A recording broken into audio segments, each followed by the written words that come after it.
preconceito está nos olhos de quem vê. Eu sou a Franciele e está começando Hora da Coruja.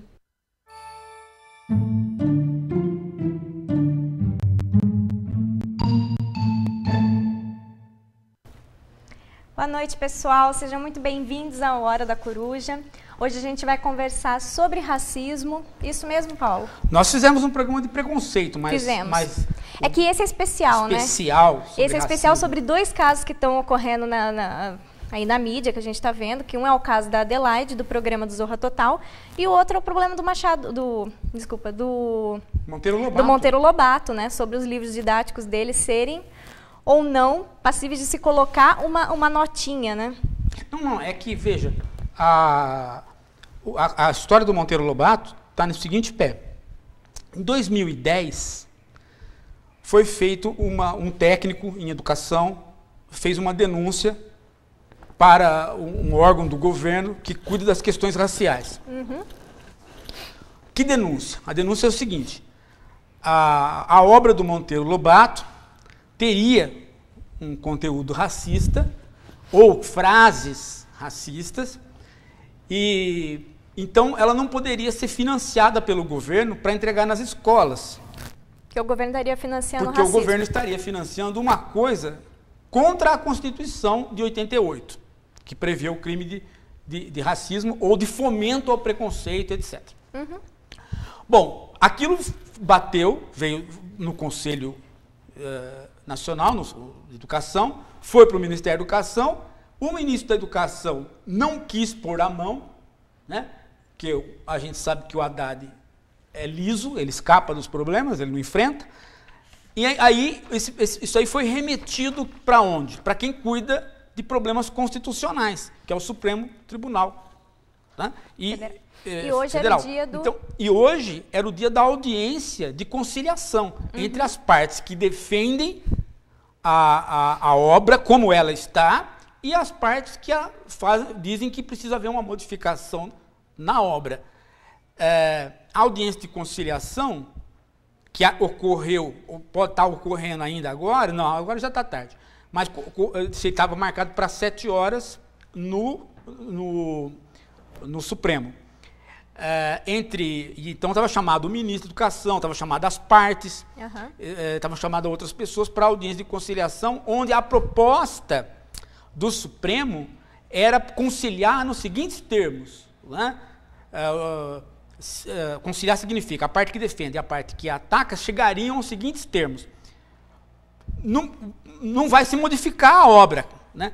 Mas se poderia pôr notas de rodapé dizendo que aquilo ali se trata de um termo de época, né? E além disso fazer um adendo pedagógico para capacitação de professores no sentido de ler a obra com esta advertência, né?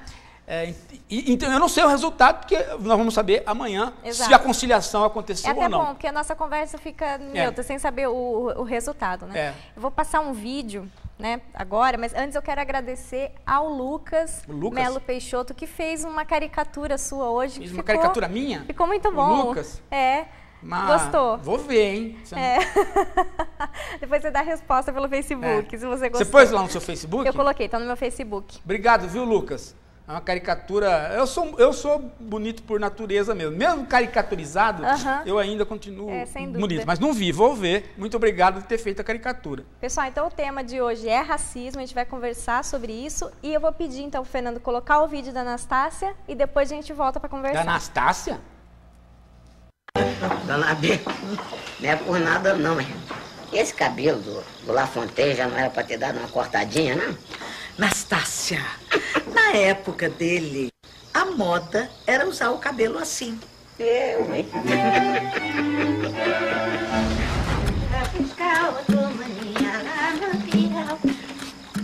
O que é isso? Que bagunça é essa? Já tá tudo fora do lugar. Isso só pode ser coisa daquele danado, daquele moleque do Saci. Ô, Saci! Volta aqui, seu moleque! Vem arrumar a bagunça que você fez! Ô, Saci! Você... Isso não coisa do Saci, não, tia Anastácia. Foi coisa do espantalho. Espantalho? Ah, meu São Jorge!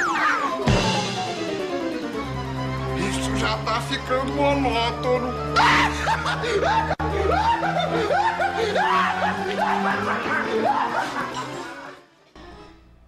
Então esse é o sítio do Pica-Pau Amarelo, essa nova versão, né? Essa última versão feita agora com a tia Anastácia. Essa eu não conhecia. Não tinha visto ela ainda como tia Anastácia?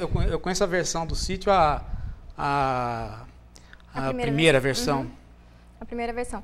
E uma das questões também que estamos colocando do Monteiro Lobato seria sobre o livro da Negrinha. Está colocando também? Também sobre a questão do livro da Negrinha. Deixa eu alertar as pessoas que não estão sabendo da situação. Quer dizer, não é este vídeo que está na jogada, aí não tem absolutamente nada. Não, foi só como uma fonte de ilustração só aqui. O que está na jogada é as frases das aventuras do Pedrinho, as caçadas do Pedrinho e tal. Uhum. Uma delas, o narrador, né, o narrador diz assim, né, que a preta, a tia Anastácia, né, a preta tia Anastácia, fez beiço.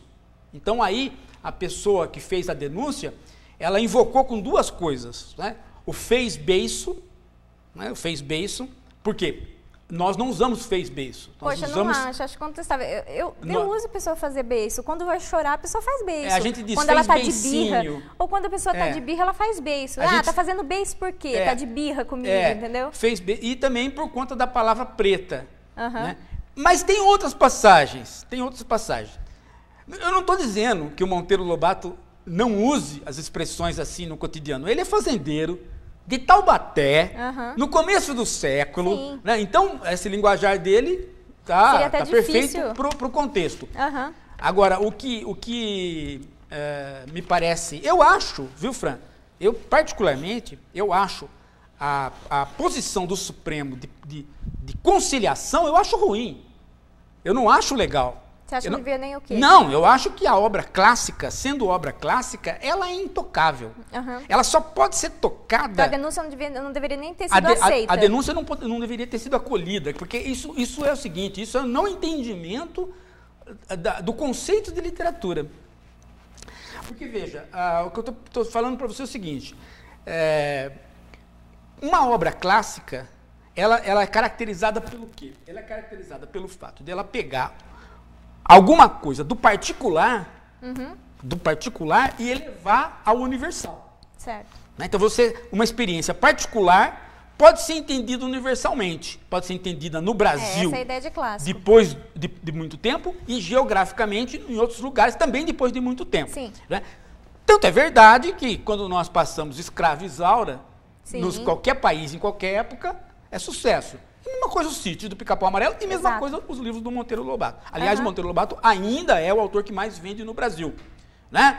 Ele não perde para ninguém, nem mesmo para figuras aí que tem a mídia na mão. Por exemplo, Paulo Coelho, não vende mais que ele. Bom, agora, o que eu ia dizer para você é, o clássico não pode ser mexido. Aí a pessoa pode me dizer o seguinte, Paulo, mas e a obra, as chamadas edições críticas? A edição crítica, Fran, não é para este tipo de clássico. A edição crítica que a gente faz, onde tem nota de rodapé, onde tem introdução, onde alguém faz um arranjo da edição, é quando a terminologia da obra ou as coisas que estão na obra não estão mais na jogada a ponto de só alguém que é expert naquele autor ter as dicas sobre o assunto. Então, sai uma edição crítica.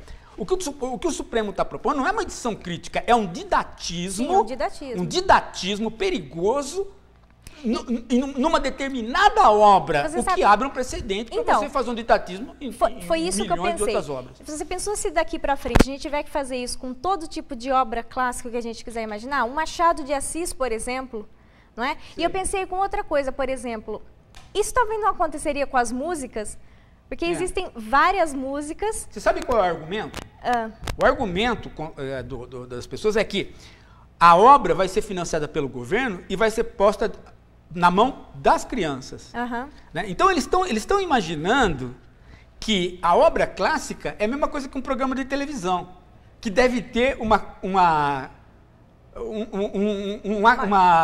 adendo dizendo de tanto a tanto não pode assistir. Né? Mas parece até esse adendo de beba com moderação, tá parecendo um adendo de não repita isso em casa, crianças, quando for fazer essa experiência. Tem dois problemas aí. Um é você achar que o estudante brasileiro, ou melhor ainda, o leitor brasileiro de qualquer idade é imbecil. Eu acho pior ainda, você achar que o professor é imbecil. Não, isso ele acha. A ponto de colocar o professor como sendo uma pessoa que não saberia lidar com explicar o que é uma obra clássica, não é? Isso está posto na audiência de conciliação, porque está se prevendo com a nota de rodapé também a capacitação dos professores. Como se o professor, né, diante da obra, se a própria obra não explicitasse a questão. Porque, veja, a questão é a seguinte, não tem que explicar o contexto da obra do Machado. Por que não tem que, do Machado não, do Lobato? Do Lobato. Por que não tem que explicar? Porque a própria obra, por ser clássica, ela tem todas as qualidades para se auto-explicar. Ela se auto-explica.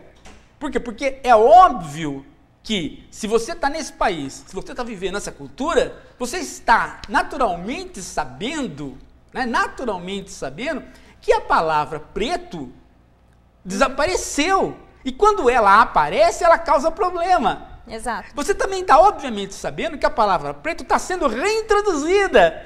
Você está na jogada. Não se trata, por exemplo, de uma obra que desapareceu e precisa de um expert para recuperar o sentido da obra. Hoje, não é isso. Hoje saiu um artigo na Folha sobre uma professora universitária de literatura da USP, ela chama Noemi... Deixa eu ver se eu coloquei. Eu cobrei da Folha. Ela colocou alguns argumentos que eu achei muito interessantes, né? Uma das questões é que a gente tem que pensar que a língua muda com o tempo, que é isso que você está falando. Sim. A gente usava a classificação preto para falar de uma pessoa, que hoje nem negro mais a gente está usando, a gente usa o afrodescendente. Né? Então, quer dizer, a língua muda com o tempo. Você para de usar certos... A língua é uma coisa viva. Ela é viva, você para de usar... Os hábitos mudam, né? Os hábitos mudam. Os hábitos de linguagem mudam. E com relação a isso, o autor não pode ser julgado em cima disso, porque o autor escreveu, você não pode descontextualizar o autor, né? Sim. Dizer que o autor era preconceituoso porque ele usou a palavra negra numa época em que se usava a palavra negra. Mas aí que tá, tem gente que acha tudo isso que você acha, só que acha que isso tem que ser posto em nota de rodapé. E eu acho que não. Eu também entendeu? acho que não. Eu acho que não. Eu acho que achar tudo isso não pode ser posto em nota de rodapé. Por quê? Porque aí vai induzir o leitor, né, a achar que existia um preconceito não notado pelo Lobato. Mas não existia preconceito no Lobato. Sabe por quê? Porque não existia o conceito. Exato. Não tem o conceito. Ele não está diante de uma má caricaturização, de uma má figura do negro. Ele não está. Por quê? Porque o conceito não está posto ainda. O negro está saindo da escravidão, está começando a ser considerado gente. O Monteiro Lobato está nessa transição. Você não pode dizer, mas o negro já era gente, as pessoas é que não notavam. Você não pode dizer isso. Por quê? Porque na formação da cultura, você pode imaginar isso a posteriori. Mas na hora ali, o conceito não está posto. É interessante, porque isso é mais ou menos o debate que a gente faz quando começa a estudar filosofia, sobre a questão de que as mulheres, os gregos não consideravam as mulheres, né? Os gregos antigos, como o Sócrates, por exemplo, e tudo mais. Porque você está imputando um conceito atual. Você está imputando um conceito atual para uma civilização antiga grega que não tinha esse conceito. Imputar um conceito atual é o que os historiadores chamam de anacronismo. Anacronismo, isso mesmo. Mas o bom filósofo pode fazer isso com alguns conceitos. Por exemplo, iluminismo, você pode imputar aos gregos. Humanismo, você pode imputar aos gregos. Né? Porque você pode fazer uma construção interessante para poder fazer essa imputação. Certo. Né? Mas tem certas coisas que você não pode. Não dá para você fazer a ponte. Né? Então, o Monteiro Lobato, ele não está diante de um contexto de embate entre a identidade do negro como pessoa e a não identidade do negro como pessoa. Ele não está neste embate. Certo. Ele não tem esses instrumentos. Ele não é um cara que escreveu pensando a seguinte coisa: eu sei que a palavra que a palavra preto vai causar problema, mas eu vou falar a palavra preto porque eu sou um tradicionalista. Não, ele não está passando isso pela cabeça dele. Isso passou pela cabeça dele na hora dele fazer outro tipo de julgamento em questão da arte moderna. Aí sim, quando ele condena a Anita Malfatti, ele condena os modernistas, ele tem na cabeça o quê? Ele tem a consciência de que a arte que vai vir não é a arte que ele gosta, e ele dá combate consciente. Né? Dizendo isso não é arte. Certo. Ele opta pelo tradicionalismo. Esse debate não está ocorrendo na questão de identidade cultural no Brasil, não a ponto do Monteiro Lobato estar engajado e traduzir isto para o seu texto. Não tem este debate para ele, né? E por isso que é um clássico. Por quê? Porque ele expressa efetivamente o fazendeiro de Taubaté e os elementos ali expressam efetivamente os elementos dali. Sabe que isso é tão perigoso, fazer isso, colocar essa nota de rodapé, é tão perigoso, a ponto de que, se isso acontecer e abrir um precedente, o primeiro livro que a gente vai ter que fazer isso vai ser a Bíblia. A edição crítica. Exatamente, não seria. Você Bíblia, abre a Bíblia, as mulheres têm que calar a boca diante da igreja dos homens, não podem falar, as crianças têm que apanhar de varão. Isso tem, a edição crítica. Você pode fazer edição crítica. Como edição crítica, sim. Agora, você imagina acontecer esse precedente de você abrir a Bíblia e ter um salmo ali, depois uma notinha de rodapé embaixo explicando, né? E tem. Aí tem edição crítica que faz isso. Por exemplo, pega aquelas partes da Bíblia que não são sagradas, que são dos costumes, né? E explica, ó. Mas como que faz com a parte que é sagrada? A parte que é sagrada também, porque por isso tem os teólogos que fazem o trabalho crítico, por isso tem os linguistas, por isso tem os experts, por isso que tem o mestrado e doutorado, onde o cara estuda o Monteiro Lobato e propõe uma obra crítica, a edição crítica. Edição crítica, mas eu estou falando assim, então, mas você acha que não se colocar uma nota de rodapé na Bíblia... Edição crítica é o quê? A edição crítica é quando um saber não está mais na jogada, ele se perdeu. Certo. E o expert, aquele que fez o mestrado, doutorado, o pesquisador sobre o assunto, tem o saber para ele. Então, quando vai publicar isso para o público em geral, é necessário informações. Exato. No caso do Monteiro Lobato, esta informação é completamente desnecessária. Por quê? Porque qualquer criança que estiver na escola, que passar pela escola, for ler o Monteiro Lobato... vai ter aprendido sobre a escravidão. Vai ter aprendido sobre a escravidão e vai saber os debates que estão se pondo na sociedade, mesmo que o professor não falar, porque a criança assiste televisão, a internet. Lógico. Né? Você não pode fazer didatismo, porque senão, Fran, o didatismo, ele é a pior coisa que existe no mundo. É tornar as pessoas ignorantes também. O didatismo é aquilo que a Globo faz nas novelas, quando o enredo, né? E aí começa um personagem, dá aula de direitos humanos, dá aula de não sei o quê. Aula, gente, aula é uma coisa que só pode ser feita dentro da escola. Não se dá aula em elevador, não se dá aula em Ocupai, não em Agabaú, não se dá aula em lugar nenhum, porra. A aula é só dentro da escola, porque saiu dali... Vira um didatismo. E aí você submete o ator que está fazendo o didatismo a uma má representação, porque ele vira um professor falso. Sim. Olha, você quer ver um filme belíssimo, interessante, mas que na hora que o ator vai representar um professor, perde a graça? O primeiro, o Tropa de Elite. O filme é bom, mas na hora que passa a cena do professor, ele decai de qualidade. Por quê? Porque tem situações que não são possíveis de serem representadas. E a aula, dentro da novela, não cabe. Fica sempre ruim. Sabe? Fica artificial. Fica muito artificial. Né? Tanto é que o filme melhor sobre escola não foi feito por atores, que é o francês. Além dos muros da escola. Foi feito por professor e alunos na situação real. a artificialidade... Como um documentário, na verdade. Não então, a nota de rodapé, né, vai tornar a obra artificial e daqui a 20 anos, 10 anos, as pessoas vão abrir e falar assim, nossa, mas o governo Dilma, hein? Naquela época as pessoas eram bem burras, hein? Elas não sabiam nada. Olha o que elas fizeram aqui, puseram uma nota de rodapé. É isso que vai servir. Deixa eu ler um vai virar... Eu quero ler piada. Eu quero ler um trechinho do Negrinha, que é do filme do livro do Monteiro Lobato, o comecinho do livro, tá bom? Negrinha era uma pobre órfã de 7 anos. Preta? Não. Fusca. Mulatinha escura. Mulatinha escura. De cabelos russos e olhos assustados. Podia ser cabelo ruim. Né? Mas cabelo russo naquela época era o cabelo, o chamado cabelo ruim, que agora não pode falar mais cabelo ruim. E também o Fusca ouvia muito sobre a pessoa ser Fusca. Nascera na senzala, de mãe escrava. Seus primeiros anos vivera pelos cantos escuros da cozinha, sobre a velha esteira e os trapos imundos, sempre escondida, que a patroa não gostava de crianças. Fala uma coisa pra você, não é uma representação fantástica, perfeita do que era na época uma criança que havia nascido de... É por isso... De descendentes, ela era descendente de escravos, né? Não, a mulher não gostava de criança. Exatamente. Claro que ela não podia gostar de criança. Olha o tipo de criança que estava denunciando ali uma situação... horrível. Exatamente. E outra coisa, criança negra dentro de casa significa o quê?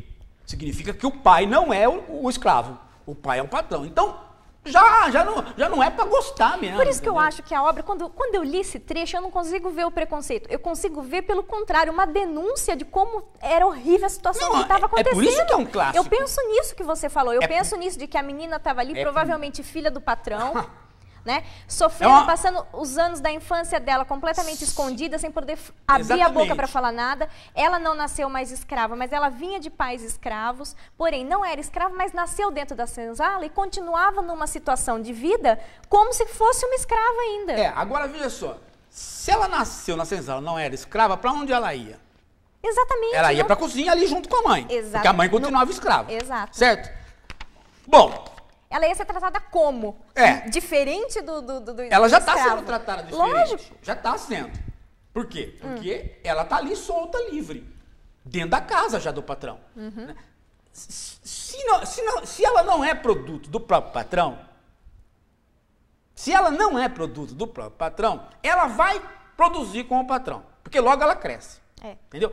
Agora, se o Monteiro Lobato começar a escrever isto, não é mais literatura. Não, é um livro didático. Aí é um livro de sociologia ou de história. Então, ele deixando isso no ar, ele faz uma representação do momento que é possível de você entender a escravidão no Brasil e comparar com a escravidão americana, por exemplo. Se você der para um americano ele ler isso, ele vai poder comparar. Então, aí entra o clássico. Você pega a situação particular e pode ser entendida, pode ser elevada universalmente, porque outros entendem.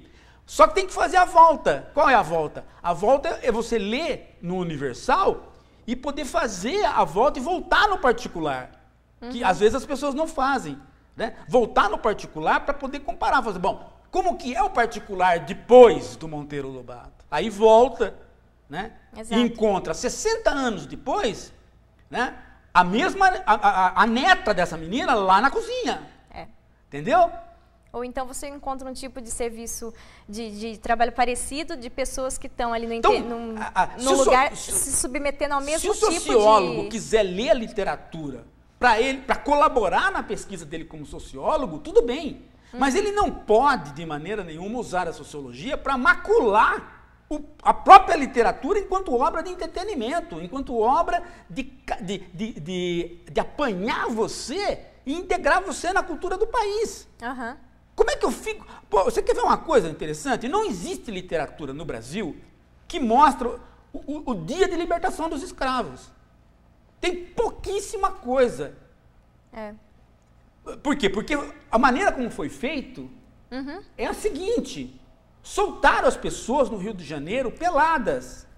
É vergonhoso, por isso que entendeu? Não se tem as... Mas não soltaram 100, 200, soltaram todo mundo, e as pessoas ficaram sem roupa, sem cueca, peladas, esperando alguém dar uma comida para elas. Não, porque olha só, e ninguém tomou providência. É interessante, quando a gente estuda história na escola, principalmente quando a gente é criança, a gente acha muito lindo quando a princesa Isabel declara o fim da escravidão, né? Fala, que lindo, foram libertados, todos se tornaram livres. Veja. Mas a gente não sabe a consequência do que foi isso, né? Foi assim, parece que como tudo no Brasil, tornou livre o escravo. Isso significa o quê? Colocaram eles na rua, pelados, sem emprego, sem comida, sem mais casa, sem mais proteção e sem nada. Veja, não foi pensado um plano, né? Como a gente poderia pensar assim, um plano de integração, um lugar para eles ficarem, para eles morarem. E aí o que aconteceu? Os fazendeiros já não queriam mais contratar eles como trabalhadores da fazenda, como trabalhadores assalariados. Eles não quiseram, botaram eles na Rua da Amargura e resolveram o quê? Contratar os imigrantes. Né? Que também foi outra falcatrua. Que foi outra falcatrua. Mas veja, o interessante é o seguinte, as pessoas às vezes esquecem que o Brasil, império, tem dois partidos. Um se chama liberal e o outro se chama conservador. As pessoas se esquecem que o Partido Liberal é liberal no sentido clássico. No sentido clássico. Ele defende mais ou menos aquilo que o Pondé defenderia aqui o dia que ele veio aqui. Ou seja, o Estado não vai influenciar, não vai regrar a sua vida. Já que ele não vai regrar a sua vida para o mal, ele também não vai regrar a sua vida para o bem. Portanto, você é livre. Acabou. Você está livre, bicho. Que se exploda. Você está livre de mim, que te explorava, mas você está livre também do quê? De qualquer benefício. Porque eu não sou mais seu dono. O Estado de bem-estar social, o welfare state, ele é republicano, ele é pós-república, ele é dos anos 30 para frente. Até os anos 30 você não tem uma lei de construção do Estado de bem-estar social. Do tipo assim, o Estado tem que cuidar dos pobres. Não. Não, o Brasil, até os anos 30, ele é os pobres,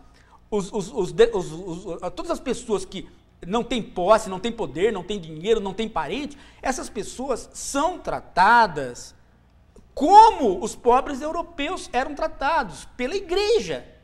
Se a igreja resolver acolher, acolhe. Se não, meu amigo, fica ali, jogado. E aí, deu no que deu, favelou. A favela é produto disso, entendeu? Então, é por isso que eu não posso compactuar com os conservadores. Né? Por quê? Porque no Brasil, a intervenção estatal como benefício, ela é necessária não para os pobres, ela é necessária para os ricos, porque senão a sociedade não funciona. O Rio de Janeiro parou, porque as pessoas ficaram peladas na rua, e quem não podia sair de casa não eram os pobres, porque eles saíam, os pobres livres, saíam e se encontravam com os negros. Qual é o problema? Quem não podia sair era o filho do rico, tá? Então a questão não era os negros ficaram lá, né? Esse é o problema. Quem não podia sair é o filho do rico. Na rua tá todo mundo pelado lá e solto. Podia estuprar as meninas e tal, né? Quer dizer, é isso que as pessoas não entendem. Quando o Lula dá uma bolsa para a pessoa pensa que aquele dinheiro é benefício para o cara que recebe a bolsa. Quando o cara conservador pensa isso, desculpa, gente, mas ele é idiota. Por quê? Porque se esse cara levar um dinheirinho, ele começa a consumir. Se ele começar a consumir, quem vai produzir é a indústria do rico. Lógico. Então começa a girar a economia, cara. É o cara. que está fazendo com o Brasil agora, está girando a economia. O fato das pessoas não entenderem isso faz com que as pessoas sejam conservadoras, burras. Burras, sabe? Essa ideia de o Lula não está ensinando a pescar, ele está dando peixe. O Lula não está fazendo nada porque, ele não ensina a pescar, ele dá o peixe.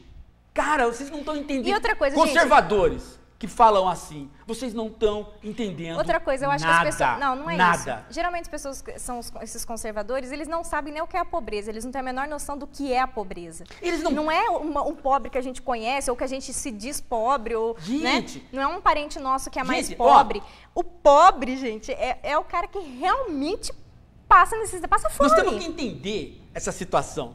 Né? Nós temos que entender que o estado de bem-estar social, o welfare state, ele não é uma questão que pode ser posta do tipo assim, vamos para ele ou não vamos. Não tem mais saída. Nós já montamos alguma coisa que é um estado de bem-estar social relativo.